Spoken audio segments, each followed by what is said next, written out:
Assalamu alaikum my dear students, how are you? You are welcome to my class. Today we will take class on pronoun reference part 1. In your previous class you have learned about pronouns. Today we will practice pronoun reference. Okay? So let's start. Pronoun reference. আমরা pronoun reference শব্দটার অনেকেই অর্থটা বুঝতে আমরা একটু ভুল করি। Reference মানে কি? নির্দেশনা। রেফার মানে কোনো কিছু নির্দেশ করা, আর রেফারেন্স মানে কি? নির্দেশনা। প্রোনাউন রেফারেন্স এর অর্থ হলো প্রোনাউনের নির্দেশনা। প্রোনাউন মানে সর্বনাম, আর রেফারেন্স শব্দের অর্থ নির্দেশনা। তাহলে কি? প্রোনাউনের নির্দেশনা। এই প্রোনাউনের সঠিক নির্দেশনাটা শেখাটাই আমাদের কাজ, কারণ প্রোনাউনও বাক্যের মধ্যে বা প্যাসেজের মধ্যে আমাদের সমস্যার কারণ হতে পারে। সেই প্রোনাউনটা সঠিক শেখার জন্যই আজকের আমাদের এই ক্লাসটা। ওকে, আমরা জানি প্রোনাউন কাকে বলে এবং প্রোনাউনের সংজ্ঞাটাও আমরা জানি। তারপর আমরা একটু দেখে নেই নাউনের পরিবর্তে যা ব্যবহার করা হয় সেটাই pronoun. The word that is used instead of a noun is called pronoun. Okay, there are some examples. Check it. I think that you have practiced in your previous classes about this, and there are a lot of pronouns. You should practice them. Okay, there are more examples. You should pause the video and you should note in your notebook these examples. Okay, you should use them. Next, there are more examples about pronouns. ওকে, তোমরা সবাই ভিডিওটা pause করে এই যে প্রোনাউনের যে তালিকাটা আমি দিয়েছি, এই উদাহরণগুলো কি করবে? তোমরা নিয়মিত প্র্যাকটিস করতে হবে। ওকে, নেক্সট আমরা এখন প্রোনাউন রেফারেন্স শেখার আগে অ্যান্টিসিডেন্ট জিনিসটা আগে শিখে নিব। অ্যান্টিসিডেন্ট কাকে বলে? What is antecedent? If the question comes, antecedent কি? প্রোনাউন যে নাউনটিকে নির্দেশ করে ওই নাউনটিকে কি বলা হয়? অ্যান্টিসিডেন্ট। তার মানে কি? প্রোনাউনটা যেই নাউনটার পরিবর্তে ব্যবহার করা হবে সেই নাউনটা হলো এই প্রোনাউনটার অ্যান্টিসিডেন্ট। আমরা একটা এক্সাম্পল থেকে আমরা এটা প্র্যাকটিস করতে পারি। দেখো, Rahim is an intelligent student, he never neglects his studies. এখানে খেয়াল করে দেখো, এই যে হি প্রোনাউনটা, এটা কাকে নির্দেশ করছে? রহিমকে। তার মানে রহিমের পরিবর্তে আমরা হিটা ব্যবহার করলাম। সুতরাং এই যে রহিম নাউনটা হলো হি প্রোনাউনটির অ্যান্টিসিডেন্ট। ক্লিয়ার? তার মানে প্রোনাউন যার পরিবর্তে ব্যবহার করা হবে, যে নাউনটার পরিবর্তে, সেই নাউনটা হবে এই প্রোনাউনটার অ্যান্টিসিডেন্ট। এখানে দেখো, হি নেভার নেগলেক্টস হিজ স্টাডিজ, এই হিজটা পজিটিভ ফর্মে, এই হিজটাও কিন্তু রহিমের পরিবর্তে রহিমের পজিটিভ ফর্ম হিসেবে এখানে ব্যবহার করা হয়েছে। তাহলে আমরা অ্যান্টিসিডেন্ট জিনিসটা বুঝলাম। অ্যান্টিসিডেন্ট মূলত একটা নাউন, যেই নাউনটার পরিবর্তে প্রোনাউন ব্যবহার করা হবে ওই নাউনটাই হচ্ছে প্রোনাউনটার অ্যান্টিসিডেন্ট। ক্লিয়ার? ওকে, এখন আমরা basic rules of pronoun reference. Pronoun রেফারেন্সের আমরা কিছু বেসিক রুল প্র্যাকটিস করব। আমাদের আজকের ক্লাসে আমরা কিছু রুল প্র্যাকটিস করব এবং বাকিগুলো আমরা নেক্সট ক্লাসে দেখব ইনশাআল্লাহ। তো রুল নাম্বার 1 আমরা একটু দেখি। রুল নাম্বার 1, খেয়াল করো, রুল নাম্বার 1 এ আমরা কি লিখেছি? প্রোনাউন সাধারণত অ্যান্টিসিডেন্ট অথবা নাউন, যেটাই আমরা অ্যান্টিসিডেন্ট সেটাই মূলত নাউন, এর পার্সন ও নাম্বার অনুযায়ী বসে, মানে ব্যবহার করতে হয়। অ্যান্টিসিডেন্ট নাউনটি সিঙ্গুলার হলে প্রোনাউনটিও কি হবে? সিঙ্গুলার হবে। আমরা এখানে একটা এক্সাম্পল নিয়েছি, দেখো, every student is working hard for their upcoming exam. every student, অনেকেই every student শব্দটা দেখে এখানে দেয়ার দিয়ে দিবে, কিন্তু আসলে এটা ইনকারেক্ট, এটা কারেক্ট নয়। কেন? আমরা জানি every শব্দটা কি? সিঙ্গুলার অর্থে ব্যবহার করা হয়। কি অর্থে ব্যবহার করা হয়? সিঙ্গুলার। আবার স্টুডেন্টটার সাথে দেখো কোনো এস নেই, তার মানে এখানে every student প্রত্যেক শিক্ষার্থী কিন্তু একত্রে না, আলাদা আলাদা। সুতরাং এখানে দেয়ার যদি ব্যবহার করো তাহলে এখানে কি হবে? ভুল হবে। এখানে কি ব্যবহার করতে হবে? আমরা ব্যবহার করব, যদি এই স্টুডেন্টটা ছেলে ধরি তাহলে আমরা হিজ ব্যবহার করব, আর যদি মেয়ে হয় আমরা হার ব্যবহার করব। হিজ অথবা হার ব্যবহার করতে হবে, কারণ এই এভরি স্টুডেন্ট অ্যান্টিসিডেন্টটা কি সিঙ্গুলার। তাহলে অ্যান্টিসিডেন্ট যদি সিঙ্গুলার হয় তাহলে প্রোনাউনটাও কি হবে? সিঙ্গুলার। এটা রুল 1 থেকে আমরা শিখলাম।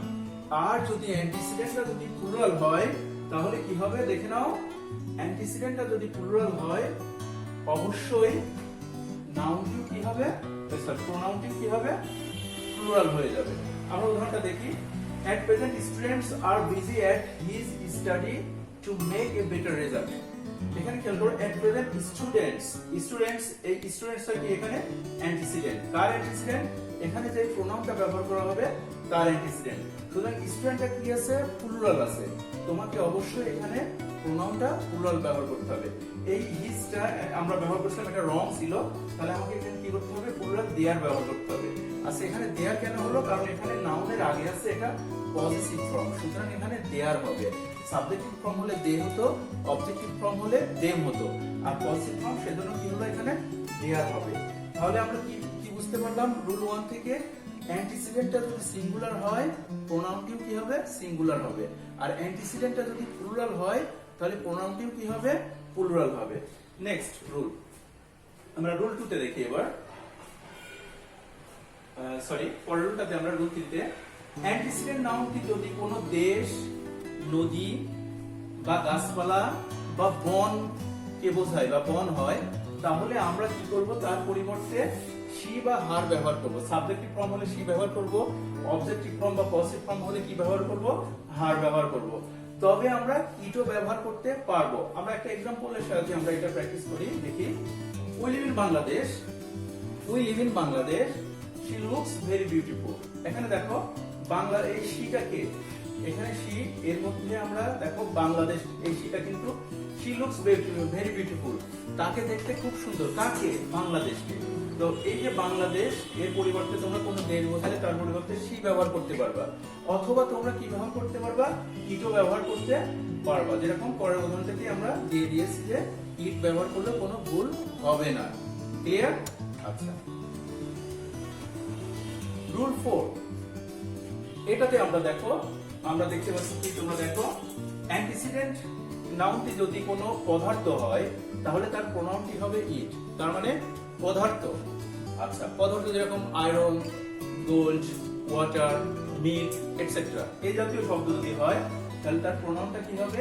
ইট। এবং এই ইটের পজিটিভ ফর্ম আমরা হচ্ছে কি ইটসও ব্যবহার করতে পারবো। আচ্ছা, খেয়াল করি আমরা উদাহরণটা। Iron is a very hard metal. Iron হচ্ছে খুবই একটি শক্ত ধাতু। তো আয়রনটা কি? Material noun.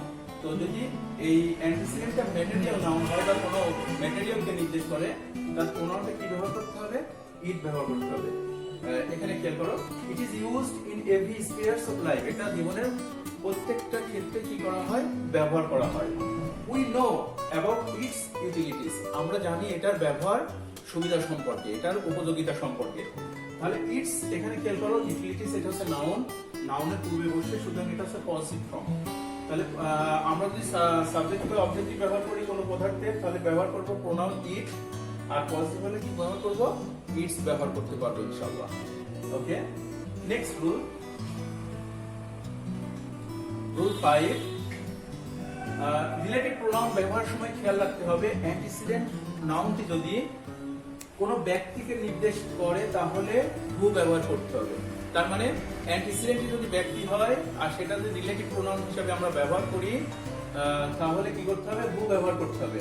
আর অ্যান্টিসিডেন্টটি যদি পদার্থ, বস্তু বা কোনো বিষয় হয় তাহলে আমরা হুইচ, হোয়াট বা দ্যাট ব্যবহার করব। কি ব্যবহার করব? হুইচ, হোয়াট বা দ্যাট ব্যবহার করতে পারবো। আমরা একটি উদাহরণ দেখি এখানে। I know the boy who helps you. আমি বালকটাকে চিনি যে তোমাকে সাহায্য করে। এখন খেয়াল করো, এই হুটা কাকে বোঝাচ্ছে? হুটা বোঝাচ্ছে দ্য বয়টাকে। আই নো দ্য বয়, আমি বালকটাকে চিনি। কোন বালকটা? হু, যে। তার মানে এই যে ব্যক্তিকে বোঝাচ্ছে এই রিলেটিভ প্রোনাউনটা, সুতরাং ব্যক্তির পরিবর্তে কি হবে? হু ব্যবহার করতে হবে। Who helps you. তাহলে এই যে আমরা বিষয়টা বুঝতে পারছি তো, যে রিলেটিভ প্রোনাউন কি জানি? রিলেটিভ প্রোনাউন হলো কোন নাউনের প্রোনাউন এবং পরের অংশে কি সাবজেক্ট, পরের ক্লজে কি হয় সাবজেক্ট নির্দেশ করছে। দেখো এখানে হেলস এর সাবজেক্ট কি? হু। আর এই হুটা কি কাকে নির্দেশ করছে? নাউনকে নির্দেশ করছে। এখানে অ্যান্টিসিডেন্ট হচ্ছে বয়, নাউনকে অ্যান্টিসিডেন্ট নাউন কি হচ্ছে বয়, আর এর প্রোনাউনটা হচ্ছে হু। তাহলে রিলেটিভ প্রোনাউনের ক্ষেত্রে কি হবে?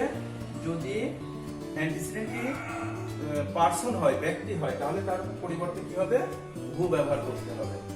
আর যদি বস্তু হয় সেক্ষেত্রে আমরা কি করতে পারবো? দেখো, I have lost the book which I bought yesterday.